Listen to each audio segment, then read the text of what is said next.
Eurocentric narratives of a dark continent, the heart of darkness, and all, which painted Africa as a jungle, as a place of no civilization.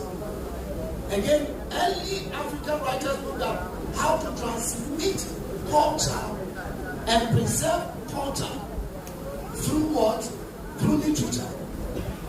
So literature became very critical in the life of early African scholars, because it was through literature that they were now telling the world that we existed before you came. And this is who we are. Since you don't understand our language, we use your language to tell you who we before you came.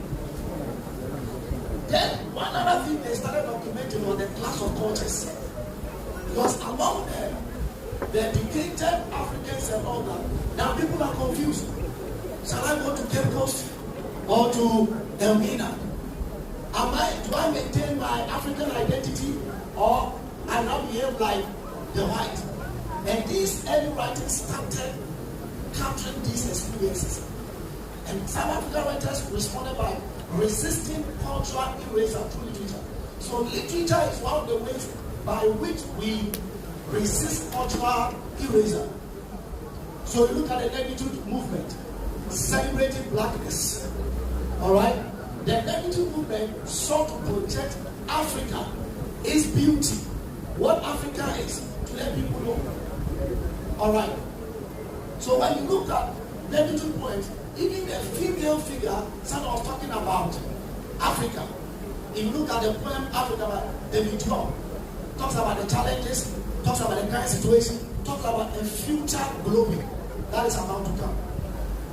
Blinkers, this is our professor, captured people who now were dazed by the so-called new lifestyle, and as a result were written about. Things fall apart, introduced us to the Igbo culture. Alright? We get to know that this is who we are. But then if there we see the lives of Okonko, whose lives were disrupted by the coming of the white man.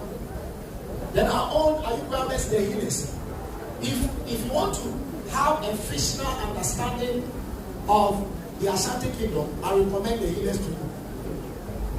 It was a novel that one of my dear, cherished late Professor Clement introduced to me when I was working on literature and culture. I'm an Ashanti, but the healers gave another perspective of how Kumasi was invaded. It's very beautiful.